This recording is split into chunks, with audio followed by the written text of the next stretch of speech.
there have been very significant parts of my career, big, huge, my coach would say like quantum leaps in my business that happened because I did this 2, 3 week sprints where I was like, push out the world, ask everyone to kind of hold the things that they could for a time while I just hunkered down in a Panera and put my earbuds in with my music and downloaded all of the content that needed to be on the website and worked with the people who were going to be part of whatever that project was. I mean, I wrote my book in 3 weeks a few years later and launched it in 2 months. It's how I perform. I don't know why, but you're always going to get higher quality and faster production out of me by saying, here's your public deadline, go. And that was a super scary experience. That was the first time that I spoke. It was in a room full of 250 people following one of the best storytellers, arguably on the face of the planet today. The power of just taking action, messy action, doing it scared, doing it without knowing the full story, doing it wholly you and just doing it your way, right? I think that's really powerful. The other thing is, a lot of people refer to their businesses as their babies. And we also know that it takes a village to raise a child. So I think that what you said about rallying in the troops, so to speak, getting your family and your friends and your connections, right? Your strategic networking connections to really rather rally together for a specific cause, for a purpose. I think that's so understated.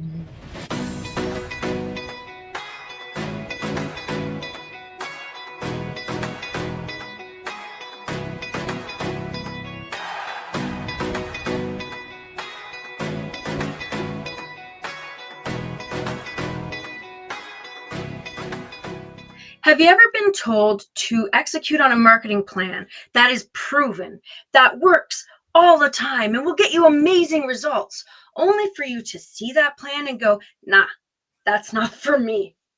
Because this happens more often than I'd like to admit. And I think it's a crock of hoo-ha. And you know what's cool? Amanda does too.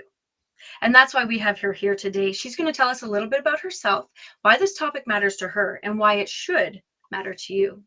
Amanda, welcome to the show. Oh, thanks. I'm excited to be here and talk about all things marketing. And more, and so much more. Yeah.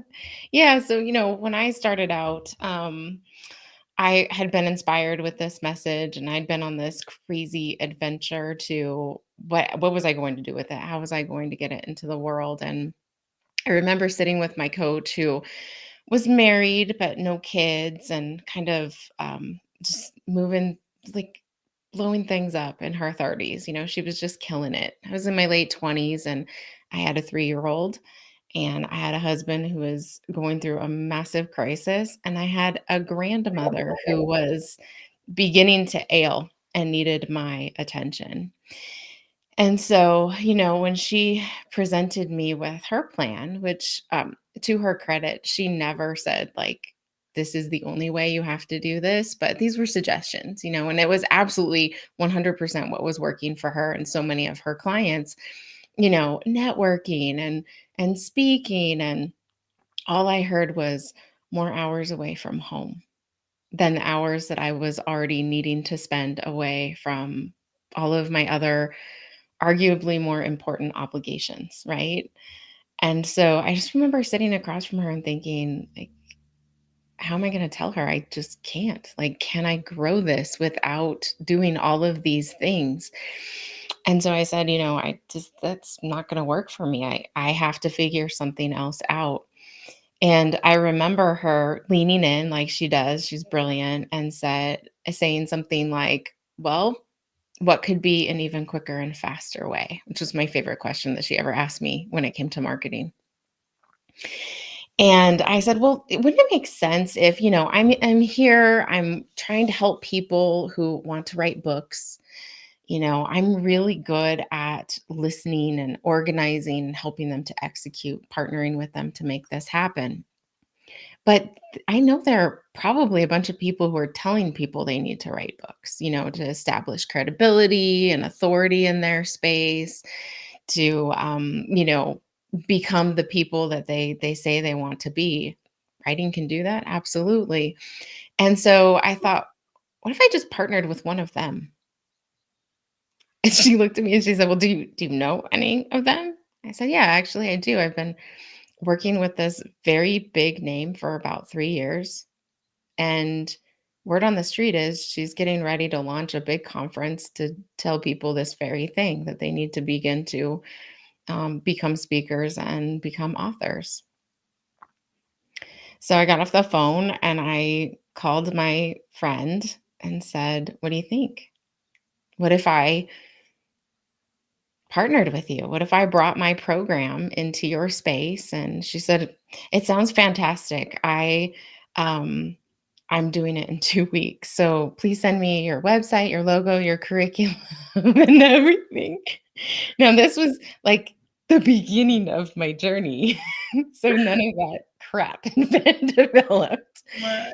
But as it happened and the beginning of my career, it's all been very magical, but there was something like unbelievably magical at the beginning. And I remember I went to a meeting, a networking meeting that night, got there late, last seat in the building. And I go and I sit down and my one tattoo and the metaphor that I had been using to kind of guide myself as a parent and now in my career was the butterfly. So I sit down in the last seat in the front row and I look over and there's this guy sitting next to me and he has this gorgeous brochure. And what does it have all over it? Butterflies. I said, "What do you do?" And he said, "I'm a graphic designer, I help people build websites and develop logos." And I said, "I need your help and I need it quick."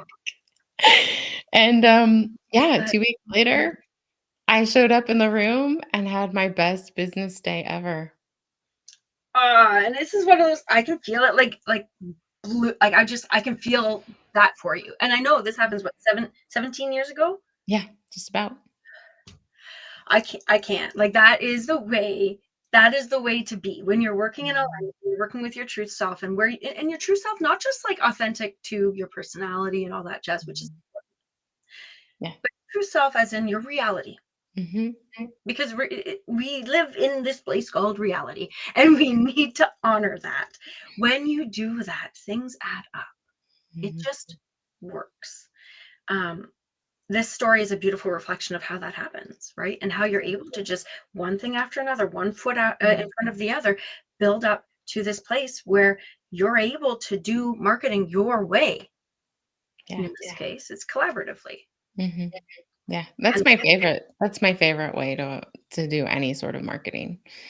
I would much rather, lock arms with other people and figure out how we can, collaboratively leverage our superpowers than, go out and be shouting the good message by myself. In fact, that same coach who she was actually my client first, then became my business coach when I decided to open up, my first business, and we used to have the most fun. We'd go to networking meetings together, and we would just sell the hell out of each other.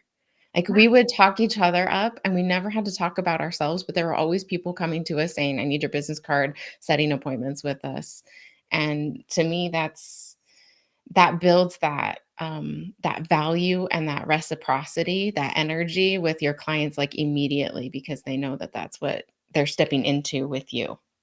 absolutely. And actually, I mean, it has been statistically proven that referrals close, they convert at a Mhm. much significantly higher rate than Yep. just cold leads or warm leads, even people who are hanging Mhm. around in your world for a while. Somebody who's referred to you, man, oh man, that is not just Yep. gold, that's platinum. That is Mhm. top tier. Mhm. But I'm curious about your journey there with the graphic designer. You had 2 Yeah. weeks. You had you had 2 weeks. So you had to get yourself, promo ready, Mhm. saleable within. I mean, of course, you've got the automatic referral cred, Mhm. street cred, so to speak, Yep. just by showing up alongside your friend who was already a well-known person hosting Yeah. conferences, Yeah. etc. But you still needed to have the website, the program, etc. What did that look like for you? Because I know I was a copywriter in the beginning iterations of my Mhm. business. That's Mhm. not an easy task to do. It's not. And, it occurs to me that this is kind of the trade-off, right? So there's this is my life where I'm out speaking and I'm out networking and it's consistent every single week, right? And that just becomes part of that regular time. And it feels like this ongoing time drain for someone like me. But the way that I operate ideally is give me a deadline, girl. I'm gonna make that crap happen so fast. You won't even like it'll make your head spin. And so that 2-week mark, that gives me the ability to then go back to my family and all of my obligations and say, look, it's going to be kind of crazy for about 2 weeks, but here's why. And here's what I'm pushing for. What can you help me with around here so that when I'm here, I can really be here? Right? Like, I really want to be here. I don't want to have to do dishes or laundry or blah, blah, blah. And so there have been very significant parts of my career, big, huge, my coach would say like quantum leaps in my business that happened because I did this 2, 3 week sprints where I was like, push out the world, ask everyone to kind of hold the things that they could for a time while I just hunkered down in a Panera and put my earbuds in with my music and downloaded all of the content that needed to be on the website and worked with the people who were going to be part of whatever that project was. I mean, I wrote my book in 3 weeks a few years later, and launched it in 2 months. So, like this is my son always says, like, oh yeah, that's my mom. She builds stuff in the air. She builds planes in the air. And that's true. It's how I it's how I perform. I don't know why, but you're always gonna get higher quality and faster production out of me by saying, "Here's your public deadline, go." And that was a super scary experience. That was the first time that I spoke. It was in a room full of 250 people following one of the best storytellers arguably on the face of the planet today. And so, I mean, this was not something that but the thing is, like, compressed time, I was so focused on getting ready and making it happen that I didn't have time to get nervous until I was standing in the back of the room like, "Crap, here it goes," right? And then I didn't really have time. I could just go up there and share what needed to be shared. And there's power into that. So there are three things that I pulled out of your story that I'd really like the audience to kind of actualize, to Mm, take note of, and start mulling over. I don't know whether you journal or whether you talk it through with a friend or just sit with it for a while. But the three things, the first thing is, of course, the power of just taking action, messy action, mm, doing it scared, doing it without knowing the full story, doing it wholly you, and just doing it your way. Right? I think that's really powerful. mm, The other thing is, a lot of people refer to their businesses as their babies. And we also know that it takes a village to raise a child. So mhm, I think that what you said about rallying in the troops, so to speak, mhm, getting your family and your friends and your connections, right? Your strategic networking connections to really rather rally together for a specific cause, for a yeah, purpose. I think that's so understated mhm, in the mhm, world of entrepreneurship. Oftentimes we think about ourselves as being these solo, we use the word solopreneur, right? mhm. You Yep. can be a solopreneur within a community. And Yeah, that needs to be honored. yeah. And there was a third thing that I Well, seem to have lost. to that However, to that second thing, I will say, one of the unexpected and, like, the sweetest unexpected surprises out of that, was how everyone around me got to own the achievement with me. And, that was really cool because my designer got to be seen on big stages, right? Like, all the people got to participate and own it, but my favorite part about that was hearing my son in the back of the room say, "I helped make this happen." At, like, 9 years old. How awesome is that? He was doing dishes and he was helping with laundry and all these tasks around the house, but for him, he understood at a young age that he got to be part of something really big, and for me, especially because I had all of that going on at home, to be able to not have, like, mom is a superstar at work doing something, I don't know what she does, but really to say, "Hey, I'm doing this and here's why I'm doing this and I'm really passionate about this and I need some help." And, he's 22 now, he's my business partner and he does the same thing with his people in his life, right? Like he's coming up to a big conference in June and so what am I hearing him say? Like, "Here I'm shifting all my obligations. You all know what my time's going to look like for the next 2 months."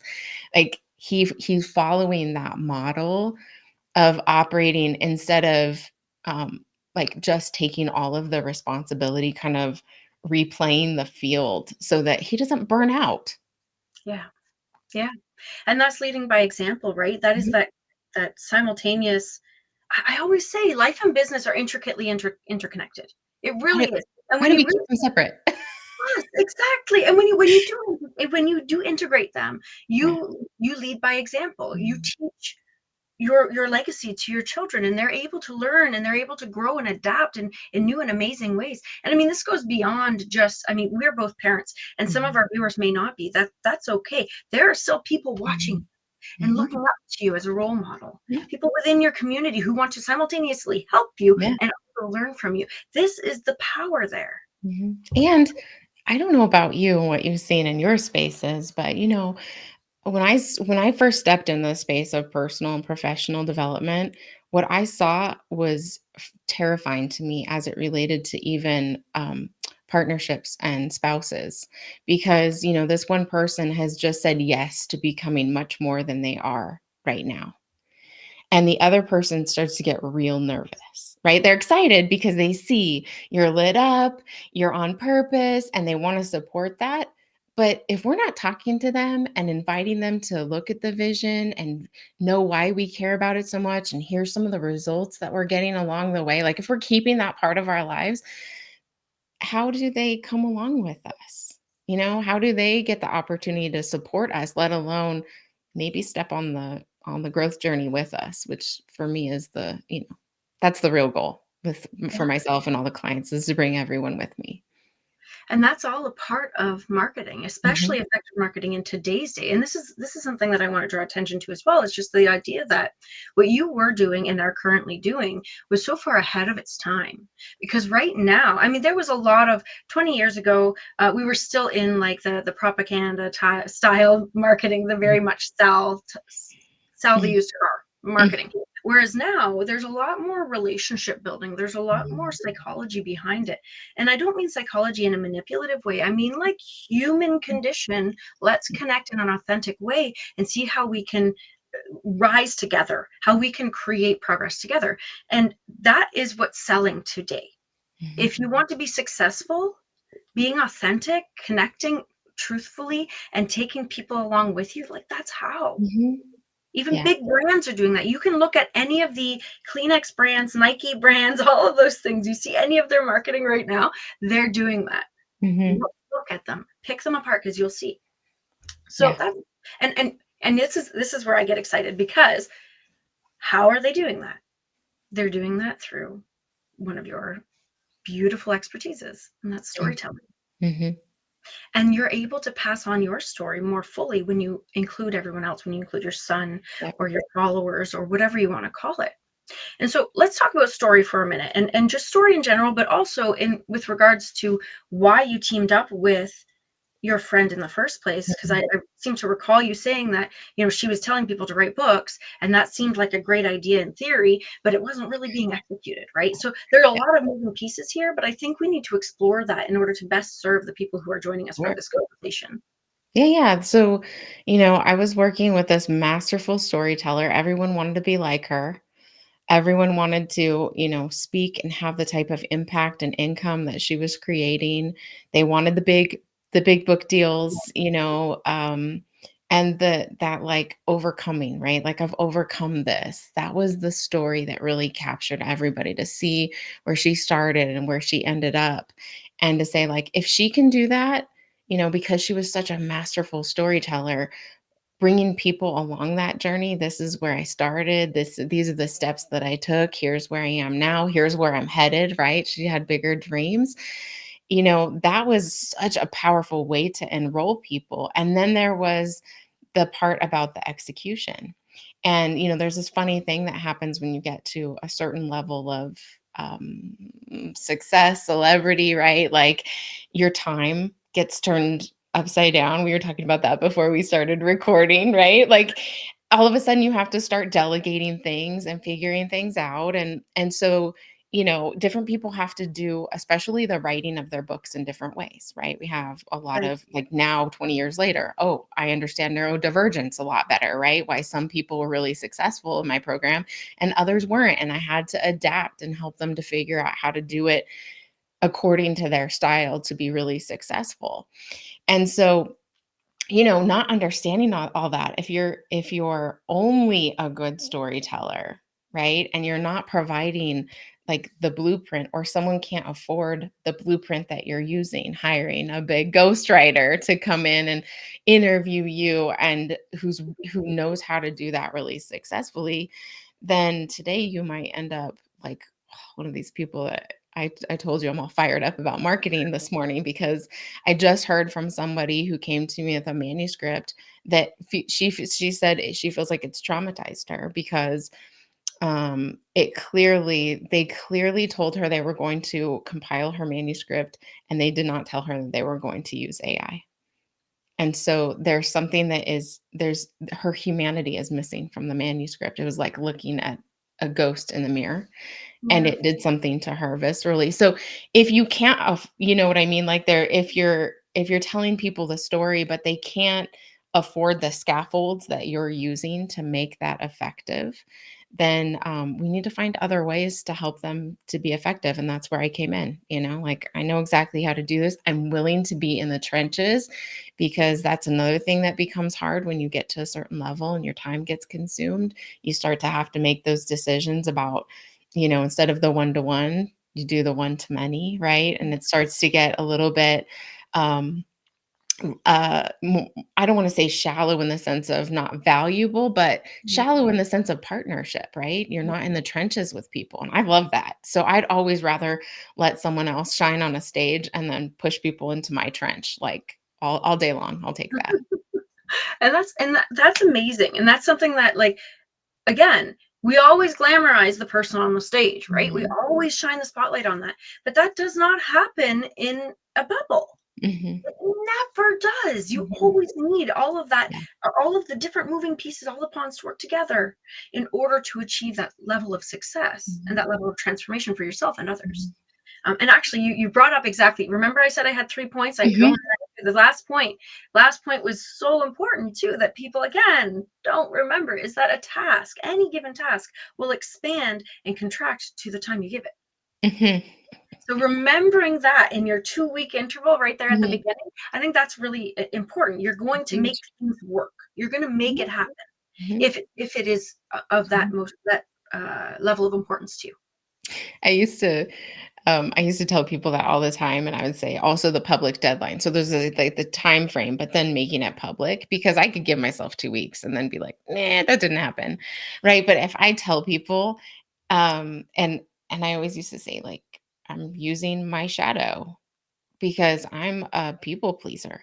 I will not disappoint somebody if I can help it. If I promise something, I'm going to. And I used to have coaches tell me all the time, that's a wound that needs to be healed. And I was like, until it is, I'm going to use it to my advantage. It is helping me to accomplish a good many things. Absolutely. And also the cool thing about these shadows that we talk about Mhm, is that, like, they're two-sided. Like, sure, there's the one side is a people pleaser to mhm, detriment, and the mhm, other side is a compassionate human being who cares about what others mhm. think and feel. Yeah, I I'm mean, creating solutions. yeah, that's right. Mhm, And you walk a fine line, don't get me wrong. mhm. To lean right into people pleasing, you could destroy your sense of self. Yep. But to pull fully away from that compassionate human who cares Mhm, about others, that's a problem mhm. too. So being able to walk that line, I think, is healing in and of itself. I It's not agree. Yeah. wound anymore. Yeah. Right? Yeah, That absolutely. I've found it to be very effective, and again, there's that, if it's happening all the time, there's a problem, right? But if it's in these compressed formats where, like, well, sure, that shadow's going to maybe show up in other places, but if I compress the format here, then I'm making the most of it. and you're being intentional about it. Mhm. Absolutely. There's so much intentionality in your entire story.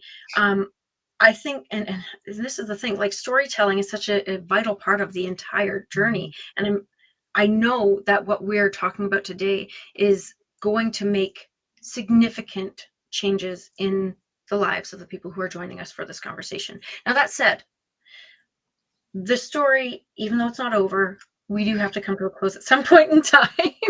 And I know we could talk all day. But what I'm going to ask of you right now, though, is to share, like, a cherry on top type of something to your Mhm. story that will really help all of our viewers today to take action, to really think, whether it's an internal action, external, whatever that looks like. I'd like you to share that with them. But before I get you to do that, before I put you on the spot, I want to remind everyone who's joined us today that this conversation, conversations just like this, they happen every single week. And you're invited to join. I want you to join. I want you to leave comments and engage and react and connect. We want to, like, this isn't just like the person on stage. Their success does not happen in a bubble. Neither does this conversation. We are breaking barriers. That's the point of all of these conversations. And I want you to join in on that movement of breaking barriers and making significant positive change in our world, in the world all around us. Now, I'll get off my soapbox. I'm going to hand the mic over to you, Amanda. I would love to hear what you have to say. Yeah. So, I think the through line of this is safety. It's really about building safety around ourselves to go do the thing that we want to do. Because if it doesn't feel safe, we're just going to keep putting it off. And so for me, when I'm looking, especially at marketing, I'm looking at what feels safe for my personality, right? There are some personalities out there that are willing to do all of these things that I'm just not. It doesn't feel safe to me. Maybe that's a yet, or maybe it probably won't ever. But then think about the safety that I built into my schedule and into my routine and into my relationships. I also built safety for my body because I have this habit of overworking my body into the ground and forgetting to eat and drink. And I know I'm not the only entrepreneur who does that because I've known a good many in 20 years. And so, I built all of these safety elements into every single part of my goals, and that I think is really what has um, been able to make myself, but also all of the clients that I've worked with, that's what I'm looking for, is how do we make this safe for you to take that leap? Because what you're doing is choosing to become more than you are. And in order to do that, we do have to go through that metamorphosis process. Like I said, I used the butterfly for a long time and still do, because that cocoon is where that all happens. You go in there, you let all of the stuff that doesn't matter, that you don't want to take with you, dissolve, but you need that safety to be able to let go of those things and then to let the new things reform. So I'm really excited to share, some of the programs that we've been designing over at Save by Story to help people build that safety. One of them is being shown below. It's called the Greatest Messenger Portal, and it's for individuals who need to create more safety around their message. Make sure that you're clear in your audience. Make sure that you're clear on the message. Make sure that you know why you are the one being called to do this.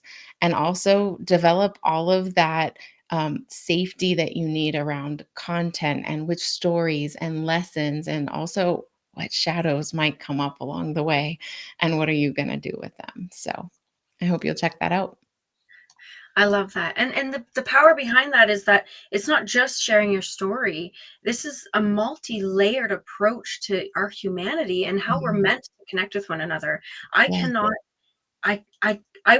I would just put it in your inbox right now if I could. Like, here, Mhm. right there. Like, that's where it needs to be, right? Like, I'm not I'm not going to force you, but if it were me, and it is, I've done it, so you should do it. Like, you need to dive in there and take a look. That said, one thing that you reminded me of here is something that I'm actually really excited to talk about, is just this idea that when you're showing up and you hear somebody saying, uh, discomfort is how you know you're growing and all that jazz. And I think that's really cool. I love it for people. Mhm. Um, yeah, I think that there's a little asterisk because what I say genuinely is, sure, sometimes discomfort is how you know you're growing. Sometimes, yes, I'll concede. And sometimes discomfort is how you know you're misaligned. Mhm. So being able to recognize that for yourself is how you become a true leader in all that you're doing. So if nothing else, please take that. The fact that you already have a knowing, you already know what's comfortable for you and what isn't, and whether or not it's allowing you to grow or whether or not it's actually stifling your authentic self through misalignment. So choose the path that feels the best for you and join our conversation next week, because it's going to be just as good as this one. So I will see you there. Chat soon.